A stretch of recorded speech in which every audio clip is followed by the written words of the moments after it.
A aula pública Opera Mundi de hoje discute a espionagem na internet e o papel-chave dos Estados Unidos nesta questão. Neste programa, gravado no auditório do Campus Perdizes da PUC São Paulo, quem fala sobre o assunto é Sérgio Amadeu. Doutor em Ciência Política, é professor da Universidade Federal do ABC, também é membro do Comitê Gestor da Internet no Brasil e pesquisa as relações entre comunicação e tecnologia, práticas colaborativas na internet e a teoria da propriedade dos bens. O ex-funcionário da CIA, Edward Snowden, tornou público em maio de 2013 documentos secretos dos Estados Unidos. Desde então, começou uma jornada de denúncias contra o esquema de espionagem de Washington. Sem permissão, o governo norte-americano abriu e-mails de empresas, pessoas físicas e governantes. Até mesmo a presidente Dilma Rousseff e diretores da Petrobras foram espionados. As denúncias de Snowden acenderam um sinal de alerta na comunidade internacional. Surgiram perguntas sobre a regulação da internet, privacidade e soberania dos estados. Será que os Estados Unidos têm o direito de vigiar e espionar a internet? Será que os usuários da rede estão protegidos? Cabe a quem regulamentar? Será que o controle técnico da rede vai se transformar em um controle político e cultural?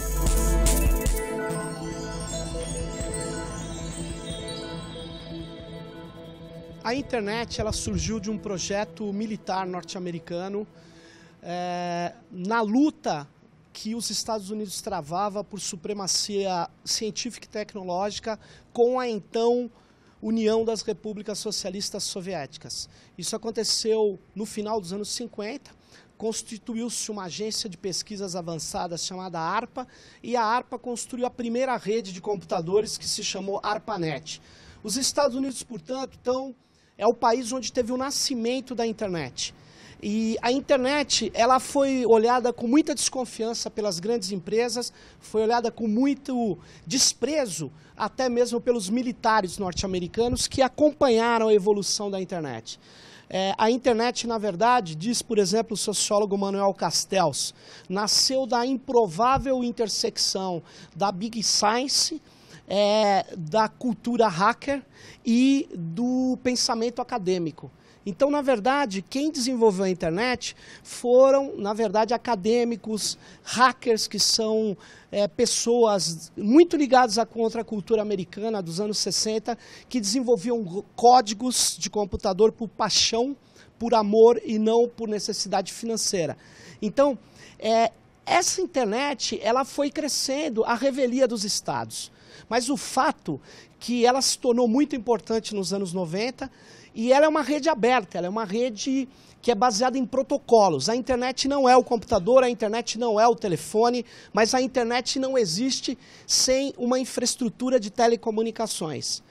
A internet não existe sem tecnologias que também são, na verdade, oriundas dos Estados Unidos da América do Norte, principalmente. Se você for ver, não é um exagero falar que 80% das tecnologias da informação foram criadas em solo americano. Então você vê, a internet se expande a partir dos Estados Unidos e é uma rede aberta de desenvolvimento colaborativo.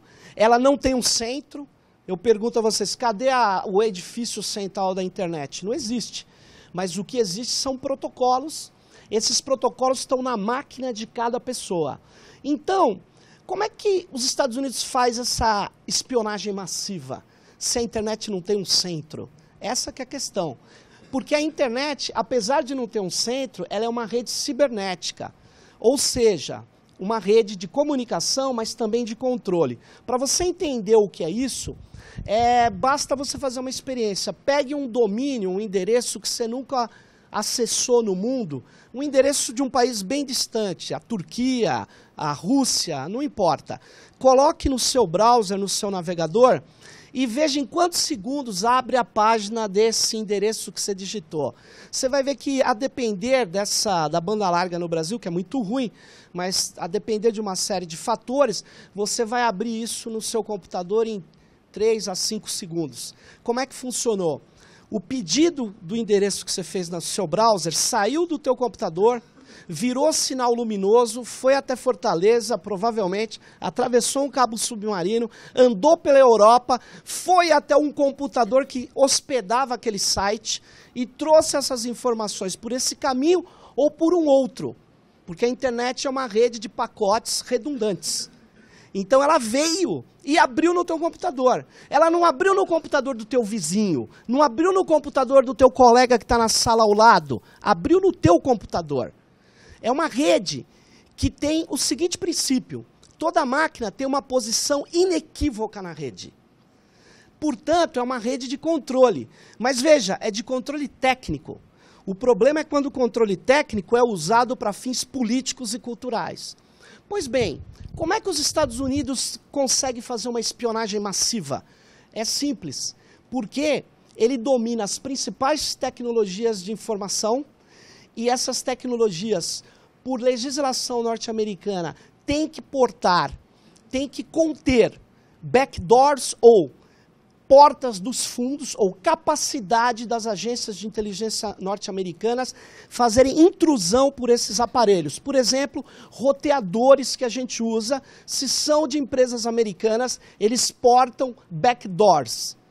Segundo, pelo grande peso das corporações norte-americanas, peso cultural.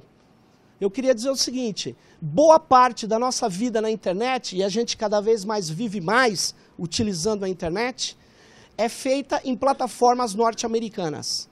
Essas plataformas têm os nossos bancos de dados, têm a nossa posição georreferenciada, têm a hora exata que a gente entrou, que saiu, o que olhou, o que visitou, como se relacionou.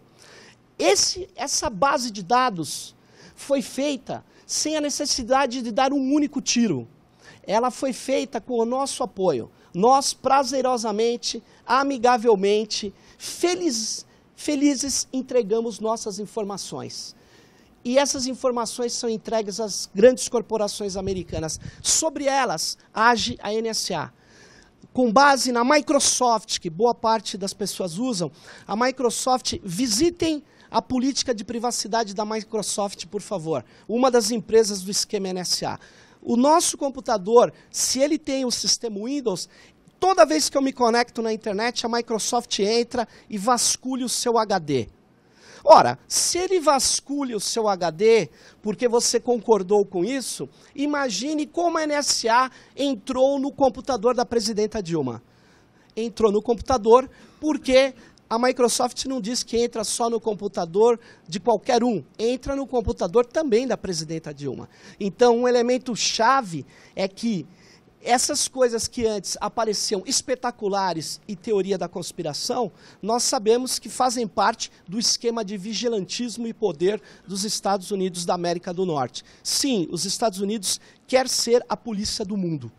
E ele age em cima da sociedade do controle, a sociedade onde as pessoas vivem, se relacionam, realizam entretenimento, se divertem, estudam, se comunicam com tecnologias dominadas pelo código fechado das corporações americanas.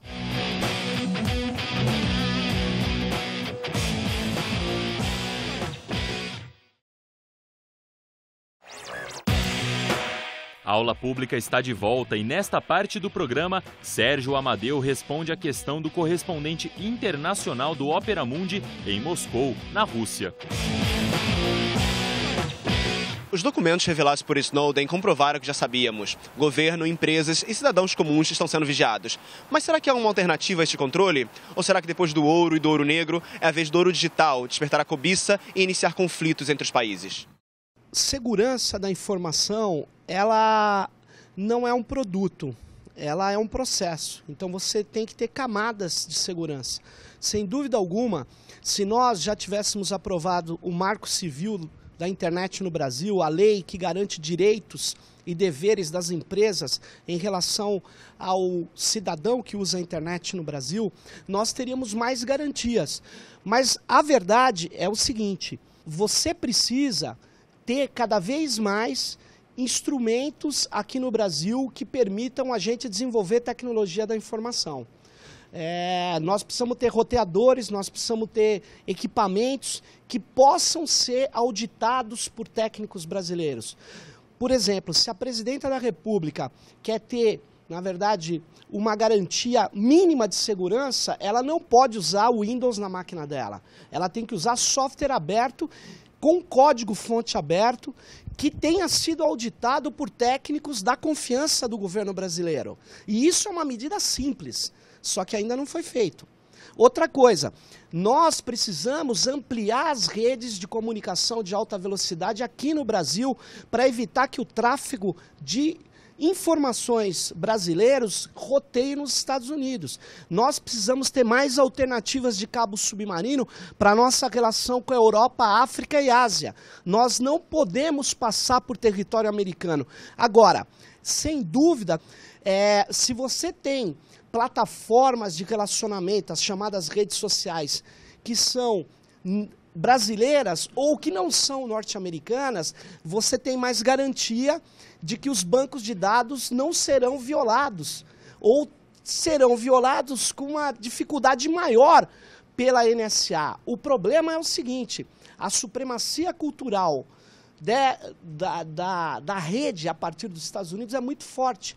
Novamente eu faço alusão aqui ao sociólogo Manuel Castells. Ele diz que o maior poder na sociedade em rede é o poder de criar redes.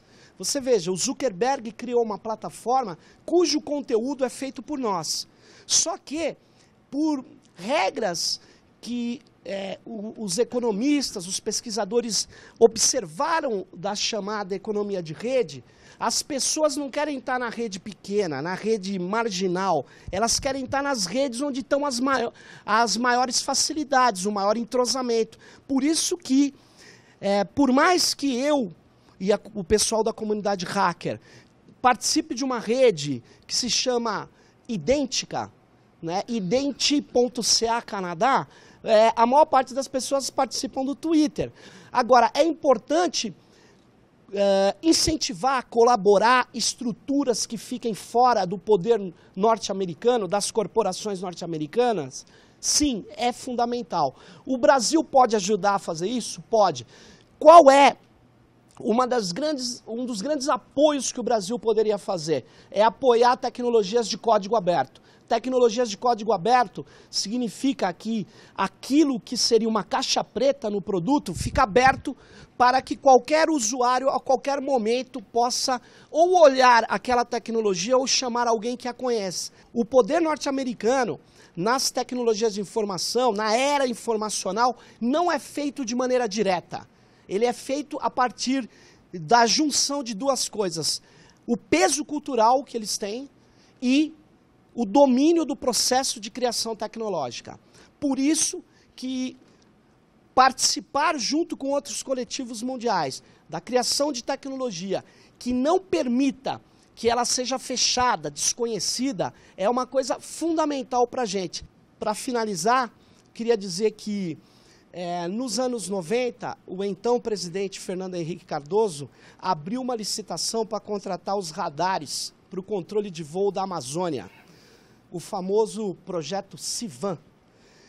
Quem ganhou a licitação foi um consórcio francês, que todo mundo que trabalhou no setor público sabe que uma licitação é feita com várias conversas entre servidores públicos e as empresas. Sabe o que aconteceu? Essas conversas foram gravadas pelo esquema de segurança norte-americana de interceptação de comunicações chamado Echelon e foi divulgada via uma imprensa brasileira que adora escândalos. Na verdade, a licitação foi anulada e quem ganhou a licitação foi uma empresa norte-americana, a maior fornecedora de equipamentos elétricos e armamentos dos Estados Unidos, chamado Raytheon. A Raytheon entregou softwares e equipamentos de código-fonte fechados, o que nos leva a crer que o controle de voo da Amazônia tem duas sedes, Brasília e Washington. Então, o que eu quero dizer é o seguinte, não dá para aceitar esse tipo de tecnologias e de supremacia. Já está na hora dos gestores brasileiros, os pensadores, os policymakers, os analistas observarem o seguinte, na sociedade da informação, tecnologia não é um meio, é um elemento estratégico de poder. Então nós precisamos nos ater a esses embates e estar em condição de navegar por eles.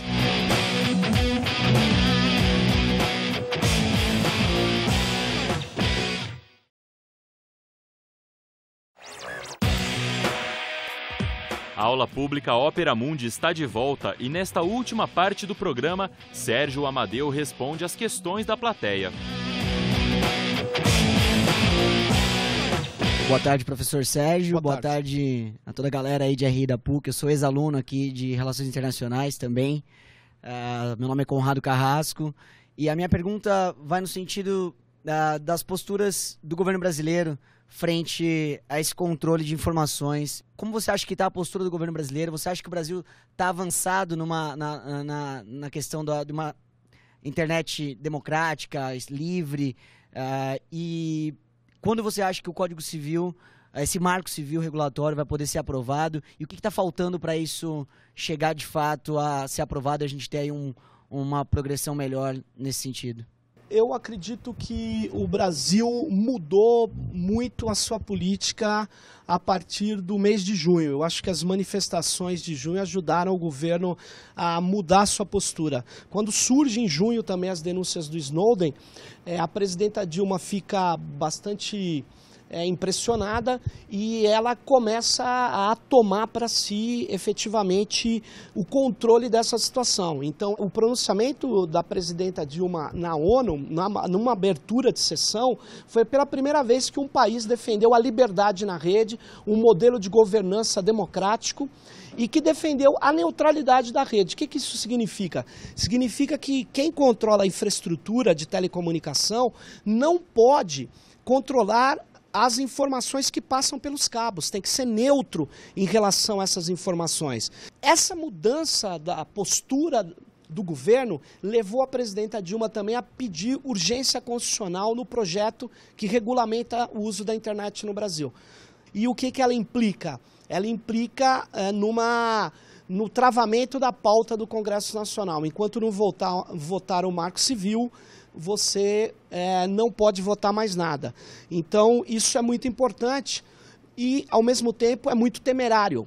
Por quê? Porque você tem interesses muito duros, interesses de grandes corporações que se materializam em votos de deputados. E quanto mais você se aproxima das eleições, mais difícil é lutar contra o interesse econômico de grandes corporações, porque essas corporações têm poder de financiamento de campanhas. Boa tarde, professor. Boa tarde. Eu tenho uma pergunta, eu acho que ela tem uma vertente dupla. Existe um pouco o conceito de que tudo na rede pode ser quebrado por uma pessoa capaz, independentemente de onde ela esteja.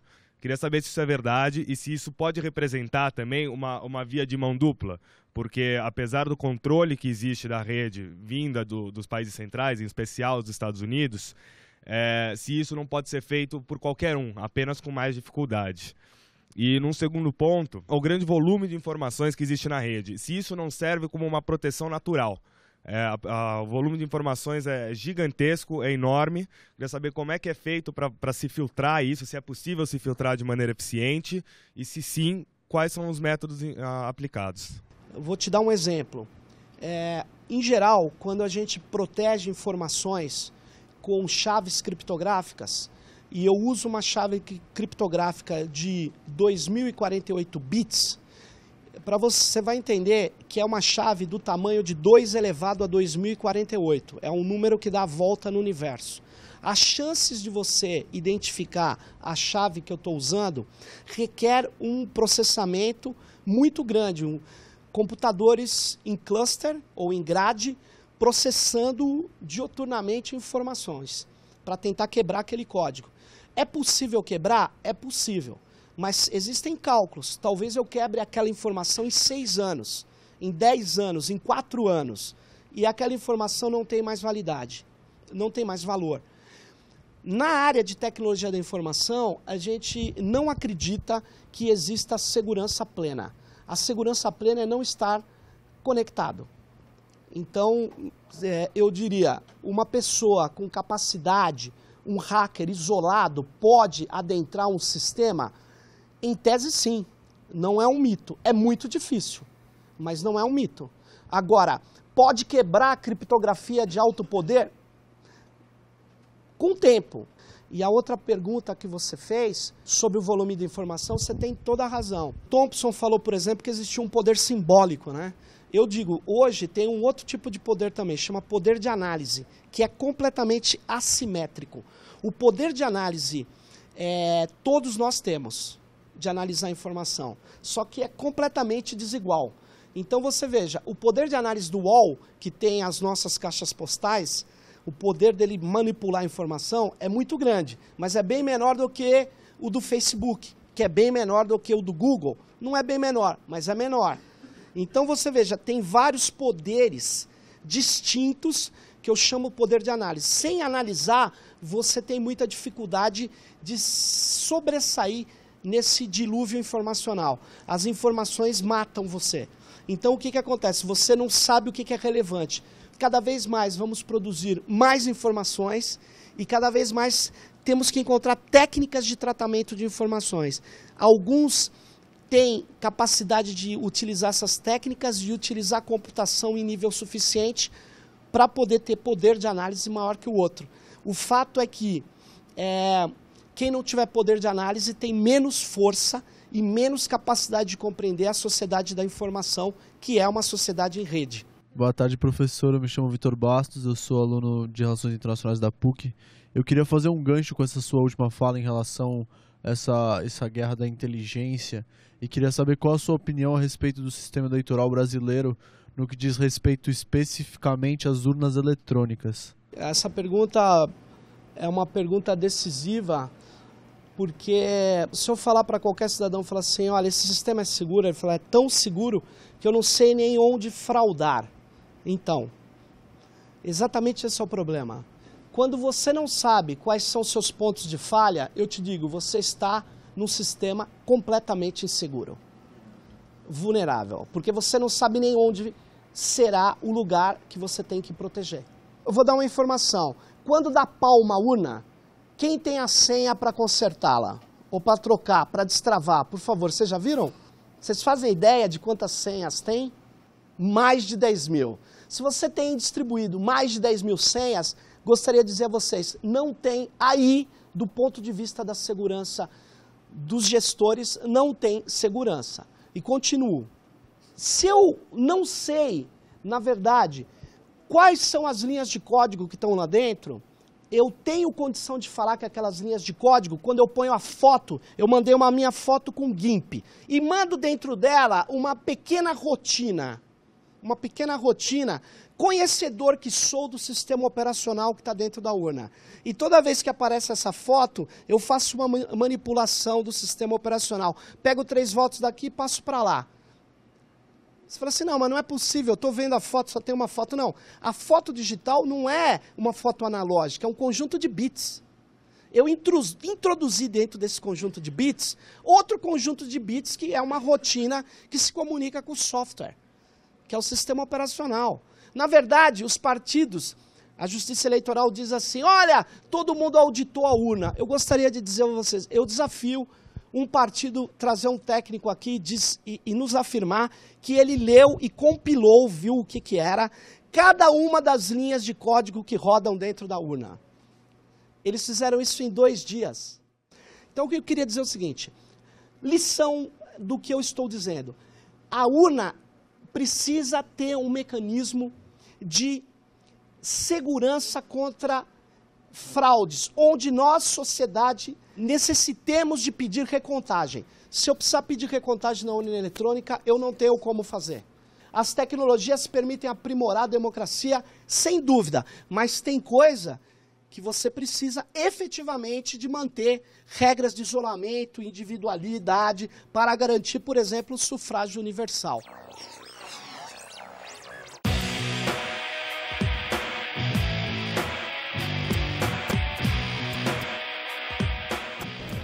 O que eu gostei da palestra do professor Amadeu foi que ele tinha uma visão da mídia dos Estados Unidos muito interessante e que ele abordou de uma forma muito atual. Bom, acho muito interessante a ideia de uma aula pública, porque você tem contato tanto com estudantes que não são do seu curso, então, portanto, tem uma visão diferente do tema abordado, e também com um professor que não é normalmente o que você está junto e normalmente assiste às aulas.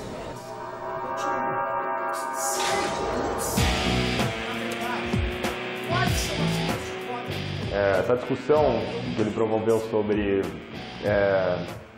sistemas digitais, sistemas de informação, controle da internet, bancos de dados, e especialmente os estados agindo em cima disso, a maneira que ele conseguiu abordar esse tema, sendo ele um especialista no assunto, foi muito relevante para mim, que sou estudante de Relações Internacionais. É importante a gente conseguir entender o papel crucial que tem a informação e o controle dela nos dias de hoje.